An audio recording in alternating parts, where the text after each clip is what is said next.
one. Awesome.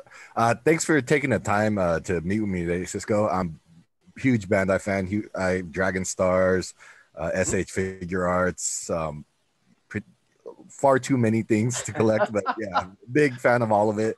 And especially, and I've actually been looking for a long time for like One Piece figures to Okay, add you're to in my luck. collection. So yeah, Well, I'm glad to be here. Looking forward to it. yeah. My question, so with the anime heroes lineup, we're starting with Luffy, Zoro, and Sanji, but One Correct. Piece being as, if, long running as it is, they've gone through many forms, many different costumes. How did you choose on the three that you chose? That's tough, right? So the overall anime heroes brand, as I'm sure you're familiar with, is basically it's taking the most beloved anime and bringing it to life in a 6.5-inch action figure, right? And so we started off with Naruto and Saint Seiya, and those have been doing great for us. And of course, the question was, what's going to be the next property, right, into the anime heroes brand? And you can't not have One Piece, right? Like it would be criminal if you didn't have it. And around like the Toy Fair time in New York, like we already knew in February it was going to be One Piece, but we were sort of like keeping it secret. And so part of the question is like, okay, what versions of the characters are we going to have, right? Because there's lots of different ones and costumes, and I mean, Lord, like 1,000 episodes basically, right? Yeah. And that's a lot to choose from, and we can't make 1,000 action figures, right? So generally what we want to do is create at least for the initial run, right? Those images that people are the most familiar with, right? So if it's like a superhero, it's going to be like their main costume, right? It's not going to be like a variant. Not saying that we won't later, because we do that with like Dragon Ball all the time, right? Like there's Goku, and what color hair is he going to have? Is his shirt going to be torn versus not, versus black versus rose? Like all these things we think about. But I think for this initial run, right, of our first three characters, we wanted the most iconic and most familiar of costume choices, to really introduce it to new fans who might not be super familiar with One Piece, but also satisfy the core fans that they kind of want to have what they're looking for. So I can give you a close-up if you want. You want that? Definitely. Yeah, okay. So I'm going to scooch over this camera here. I'm the only one in the studio, so I'm still trying to figure out how this works. And nope, that's the wrong one. How about that one? Aha, here we go. So check that out, right? So when you look at Luffy, and it's funny, when you make an action figure, if you're going to make a skinny action figure, that's kind of scary, right? Like when our R&D department was saying like, oh, we're going to send the model to you, I'm like, I hope they get it right, right? Because it's going to be really hard just given who the character is. So let me move Luffy a little bit closer to the camera if I can, right? So like, that's just cool, right? Like, Yeah. what Bandai does better than anybody else is a spot-on interpretation from the action figure to the anime, and from the anime to the action figure, right? Like, it looks just like them, right? From the hair to the expression to the detail, like that's something that I was really happy with when I first saw him, right? And so like his hat, if you can see in the corner there, like it'll come off. He'll have like interchangeable hands and stuff, right? So I got Luffy there. And then let me put Sanji in front of the camera here. So again, right? Like, Got his eyebrows and everything. and it's the correct eyebrow, right? On the correct side, because I know they switched it in like season 7 or something crazy like that. His hair changed and his eyebrow changed too. And then he got the little fire accessory on his foot, right? We had to include that one. And just everything from like just the detail and just the look on his face, like just like the anime, right? So really, really happy with that. And of course, my personal favorite, you can't forget Zoro over here. So let me move this bad boy over here, like right there, right? Like from the expression, he has like the 3 swords, right? And the swords come out, right? Which is like super cool for accessories. And just like the beautiful color that he has on, like, I don't know about the lighting, but like it's this awesome like licorice green coat that he has right now, right? That looks just like outstanding, that we're really super happy with. So what I'll do is I'll push this back a little bit. right? Like that's your beauty shot right there, right? Like when we're first putting out these figures, we're like, you know, what's the best way to get all these characters so that fans know what they're getting into? And like, this is a pretty strong offering just for One Piece, right? There's hundreds of characters we can choose from in iterations, right? 5th gear, 4th gear, 3rd gear, right? But like, if you wanted to start off with a solid offering, it's that solid offering that we're really looking at. So I think we did a pretty good job, and I'm really happy with where we're able to net out. I definitely agree. I do have like a little concern with Zoro though, because you know Zoro's known for his 3 swords, and it's cool that the swords come out of the sheath, which is something a lot of toys can't pull off. Yeah. But which I understand is probably really hard to pull. Yeah, the mouthpiece.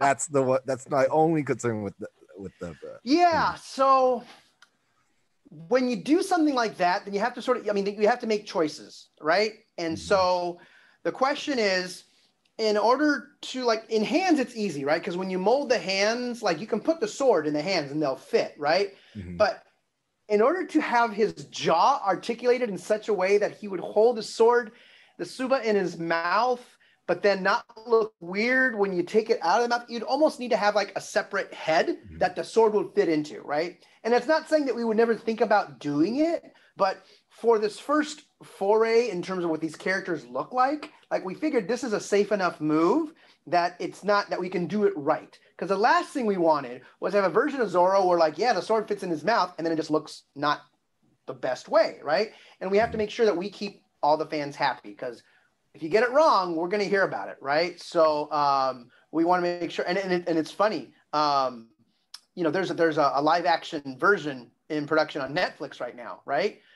For One Piece, and specifically like seeing how they would make Zoro fight in a live action setting, like you would think it's unfilmable, right? Like, but I'm sure they'll make it happen, which I'm personally looking forward to. But like, I'm sure they're having sort of the same dilemma, right? Like, how do we have something that's really true to the anime? Because that's what Anime Heroes is about, but yet be practical in real time and space to make sure that the fans aren't going to say like, oh, like nice try, but you didn't pull it off, right? So, you know, I think it's more than a happy medium. It's a strong showing, and it's not to say that we wouldn't consider doing something different, you know, when this line continues to expand. All right, yeah, that was just. I mean, it's not. I understand like something like that's really crazy and stuff, and it's a lot to expect, especially. But yeah, it's just the one thing I had, you know, in terms of the line. That's like the one question, the first question that comes up because that's the first question I had. Yeah. Yeah. How are they going to do it? Right. Yeah. But another related, like the Dragon Stars line recently released the tournament diorama. Are there any plans to bring anything like that for any of the other properties in the Anime Heroes line? You know, we've thought about it, right? And we're launching this brand. So Anime Heroes as an overall brand has only been around for like maybe a year and a half. Like we're still like running like training wheels, right? And we've actually done really, really good. Anime Heroes was nominated for like Action Figure of the Year by the Toy Association, right? So like, wow, it's a great honor just to be nominated, and we've done a lot in a short amount of time. What we're focusing on right now is just making sure we're getting the right figures and the assortments the right way to make sure that it makes sense, right? Obviously, there's lots of set pieces, especially in One Piece, right? There's hundreds of islands and the first ship and the second ship and the Mary, and how's that going to work? Before we go into that world, right, we got to make sure, is it the right thing to do from a character assortment, right? Because we can't have a set piece if the characters that will go along with the set piece didn't make sense, right? Unlike Dragon Ball, where you have the Tenkaichi stage, right? Like it hosts all the different characters, right? So it doesn't really matter which characters kind of go in there as long as they fit, right? If it's a setting in One Piece, whether it was from the Blue Sea Saga versus the Grand Line versus like, there's a lot to choose from. So I think we would need to have a fair number of characters in our assortment, and then we would look at what set pieces do we think would work best, right? But we've thought about it. It's just a matter of if enough fans want it, you know, then we'll go to the drawing board and we'll talk to our R&D guys to say like, hey, can we make this happen and make it happen in a realistic way, right? what we don't want to do is like create an island, right? Like, first of all, that'd be a really big box. But even if we were to create like a dock or something like that, like, would it work in practice, right? In the animation, it's easy, right? But like to create something in the sky or like a hot air balloon or something like that, like, does it make sense in a practical way that isn't gonna like, you know, cost thousands of dollars, right? So there's choices that we have to make, but we're always thinking about that kind of stuff. Okay, so definitely something to look forward to aside from more characters and stuff. Yeah, we got some things up our sleeve. I can't reveal it now, but there's gonna be cool stuff. Okay. To answer my other question as well. Sorry, 1 second. Sure. Oh, so I did also have a question because just being, you know, the collector and, you know, researcher for toys and stuff. For Bandai America, there's the Naruto line, the Saint Seiya line, and the One Piece line. But I also saw there's a My Hero line, and I was wondering why why was that left off of the Bandai America list? You know, it's funny, right? So part of obviously My Hero Academia is a great anime, and I think just in terms of different companies distribute different anime content throughout the world, right? So like your Channel 7 might have these movies, and in another country it might be a completely different network and an overall production company that has the same program that's localized for here. Action figure licenses are kind of the same way, right? So if a company has like superheroes, those same superheroes might be available to another company in another country, right? And so My Hero Academia is the same thing. So like our factories still make, there are Bandai factories that make My Hero Academia, but Bandai America for North America doesn't distribute that action figure, but it exists and it's out there, right? It's just another distributor who provides it to the fans. But like if you go on Amazon, you'll find it there. Okay, so it's not like we're not making it. It's just who is selling it to like your Targets, Walmarts, and Amazons of the world. Okay, so yeah, it's just more behind the scenes licensing that. Correct. It's business stuff. All right, let me go. So I was wondering, because Bandai obviously has a lot of different lines. You know, there's the Anime Heroes line, Dragon Stars line, and then like SH Figure Arts. What I've noticed with the Anime Hero lines and like Dragon Stars, like there's a lot more variety in terms of what's available. And I was wondering if the sales from like that also influence like the creation and development of figures and other lines.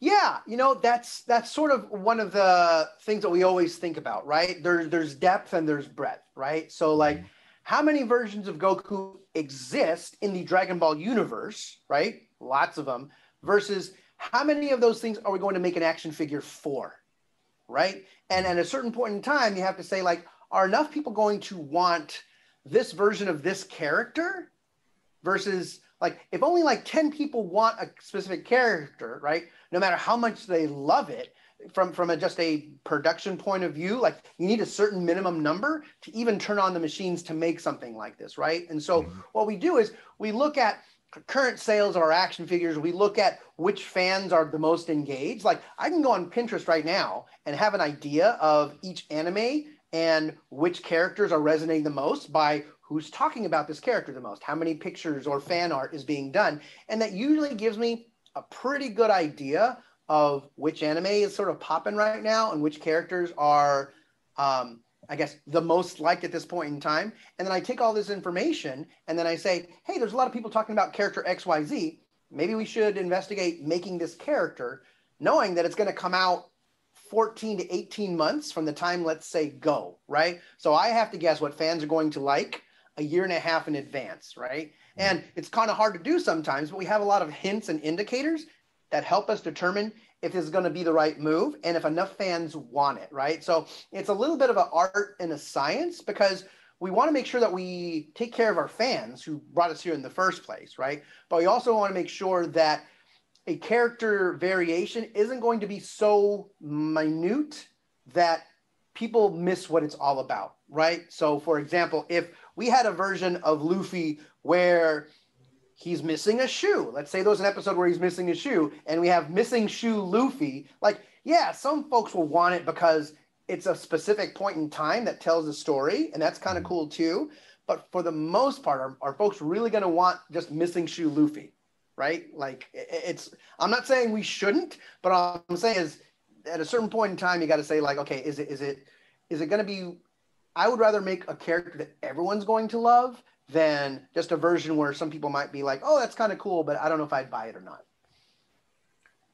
Yeah, I definitely get that one. It's especially something with like a missing suit. Like I do know there is definitely a handful of people who would like just such a deep cut reference.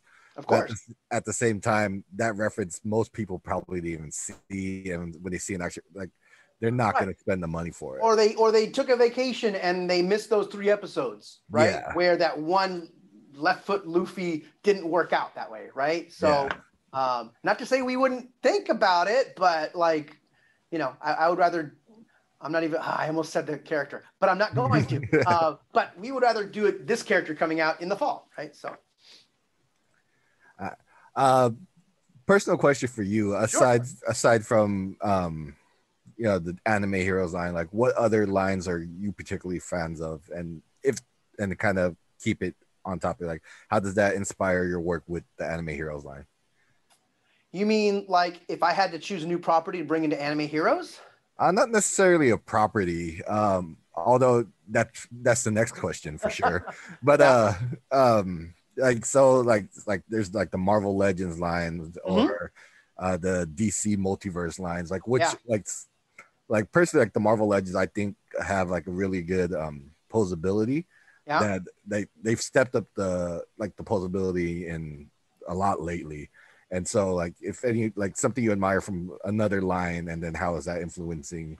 Yeah, you know, we look at the design of action figures, right, and the engineering involved, right, in terms of what's going to work versus not. Like some action figures will have like their torso will move, right, versus just the waist, or some will have like an extra shoulder joint, right. So, and it really depends on that particular line and what you want to do with it, right? Like between 16 points of articulation and 22 points of articulation, like what's the real difference, right? And when we're making an action figure, we have to ask ourselves like, okay, just because I have 1 or 2 additional points of articulation, where is it going to be? And is that going to make a difference, right? So like for me, what's really important is I look at the head and how the face turns, right? Because if you're posing one, and let me look, maybe I can show you here with, I'm going to go to close up and I will demonstrate the difference, right? Because I think it's important, right? So if we're looking at Sanji right here, right?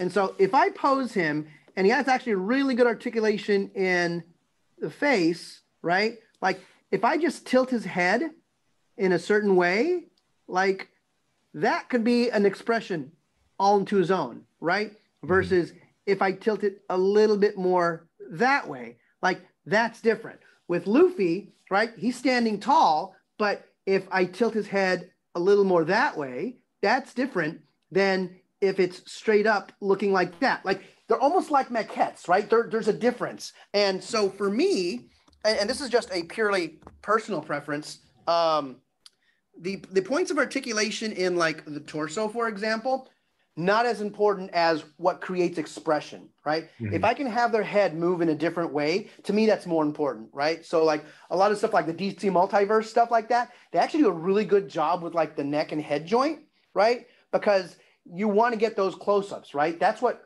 really makes a great action figure. Not so much did they get the shoes right, did they get the face and the head right, right? And so when I'm working with my design team in Japan and they're giving me models of what these things are, that's the first thing that I look for.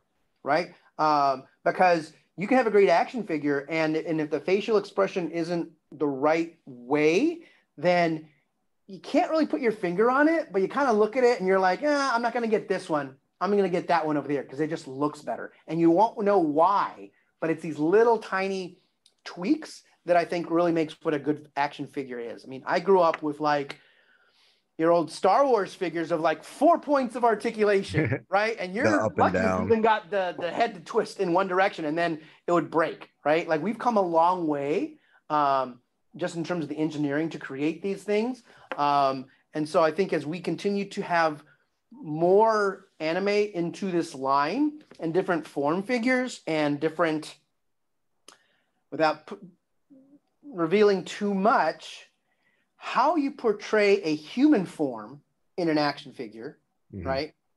And I'm choosing my words carefully, is different than if you have a non-human form for a figure, right? Maybe you don't need to worry about the arms so much because it's all about the face. Maybe you need not to worry about the legs so much because that's not what you want for a display, right?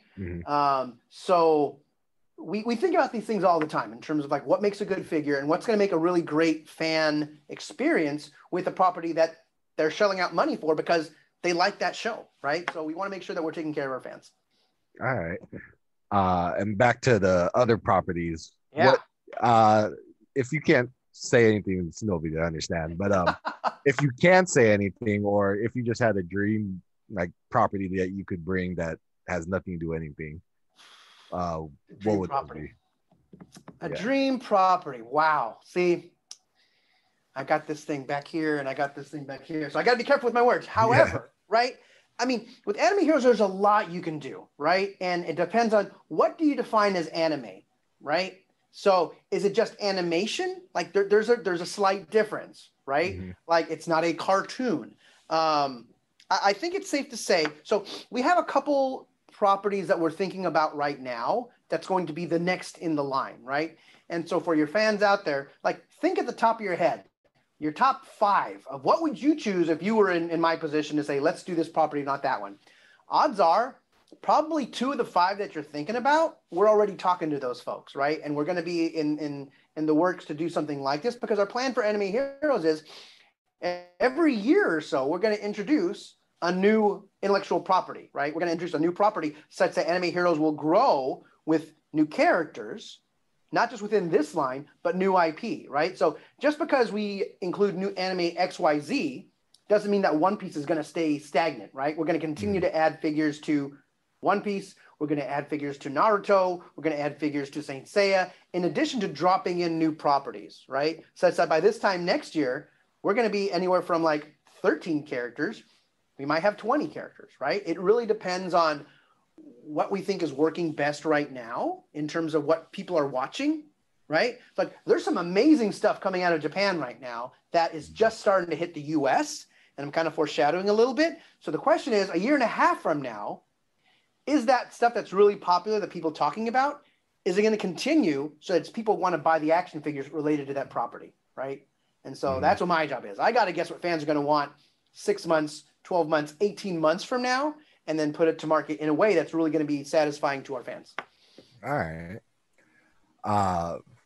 And just a personal question. And it's kind of I'm also trying to get a gauge of things like, would you consider Avatar: The Last Airbender an anime? Ooh. I'd say it's on the bubble. Right? Okay. In this sense, that just because more people like a certain thing does not change what that thing is, right? So, and I'll use Dragon Ball as an example. Dragon Ball is about as mainstream an anime as you can get, right? Yeah. Without like bleeding over into like cartoons, right? Because there's a lot of people who grew up watching Dragon Ball because it was on TV, but maybe they're not watching anime, right? Long form content with like deep storylines, right? Which sort of begs the question, what's the difference between One Piece and Dragon Ball, right? And part of it is just the sheer depth of story and characters and how long it goes, right? So arguably both are anime, right? And so knowing that, if we talk about something like The Last Airbender, right? An Avatar, does it have components that fit into anime? Yes.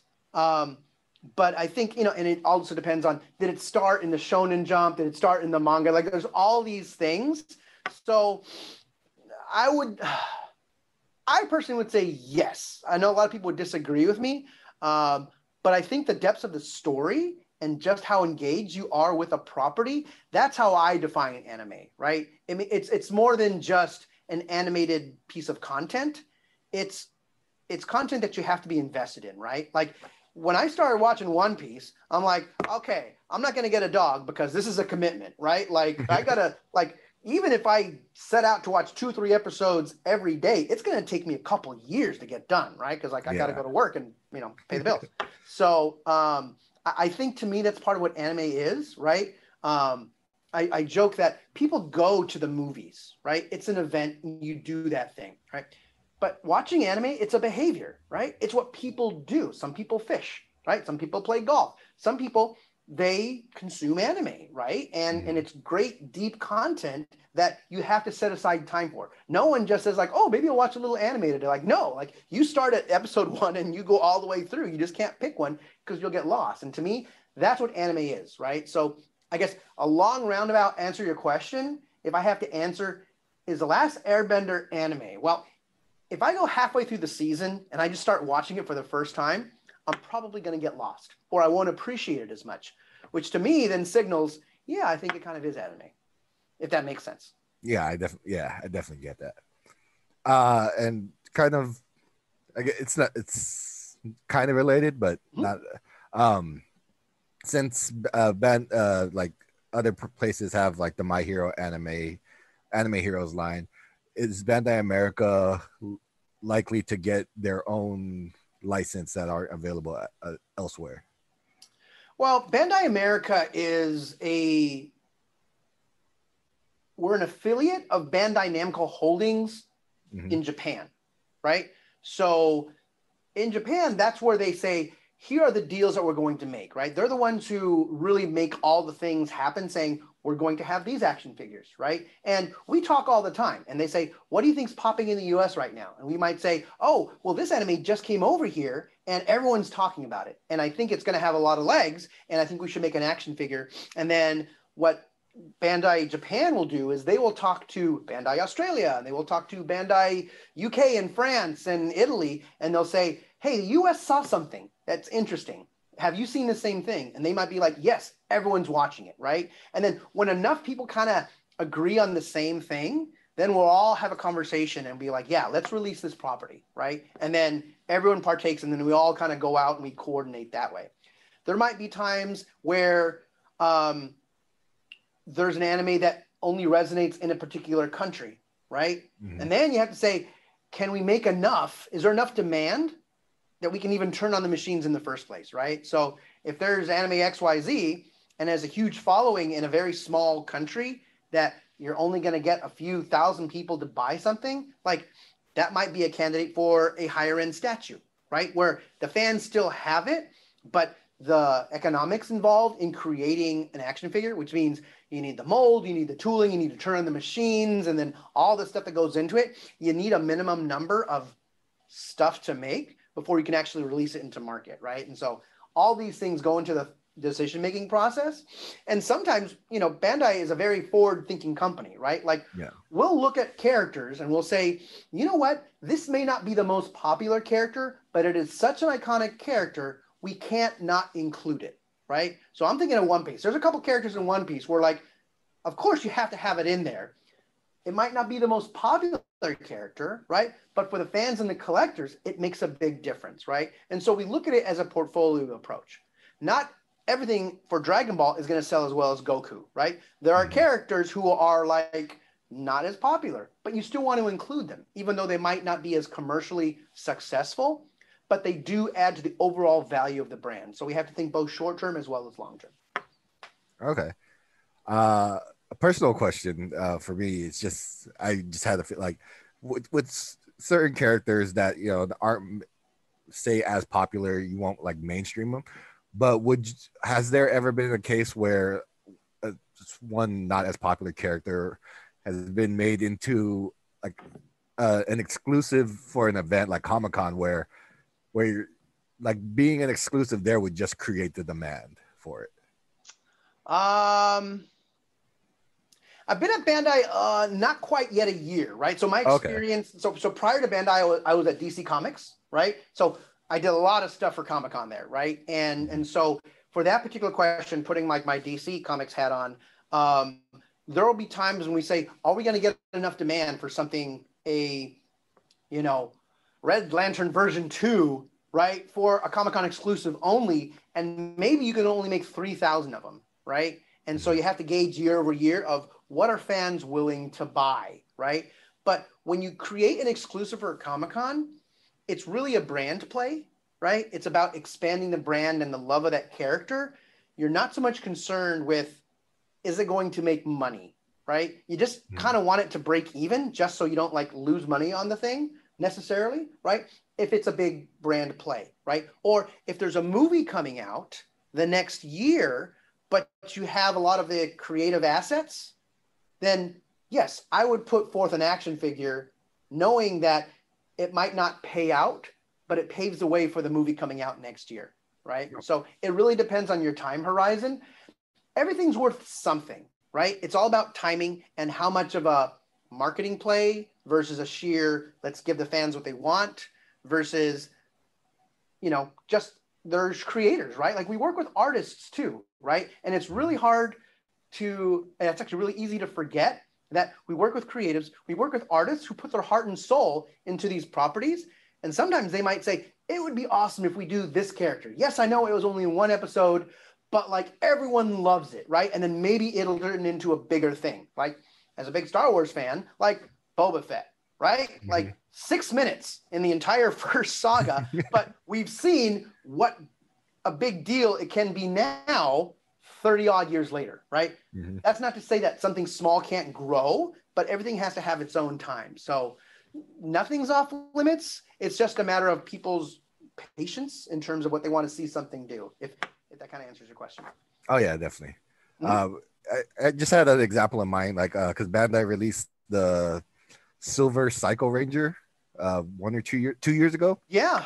And then something like that. It's just like it's like it's a deep cut, but it also like because it's, you know, an event exclusive, it helps drive that it drives a lot of things outside of correct, you know, right? And with an event exclusive, you can kind of get away with charging a little bit more than retail, right? So normally, if you're break even for an action figures, you got to charge $19.99 or whatever it might be, but then you make a lot less of it because that demand is higher at like a Comic-Con or event or something like that. Then depending on the finish, the box, whatever it is, you can sort of, you know, justify that exclusivity with a higher price, right? And I've seen people buy a $1,500 sword at Comic-Con they're never going to use, right? So it's not like people aren't willing to spend money. It's just, is it the right thing at the right time?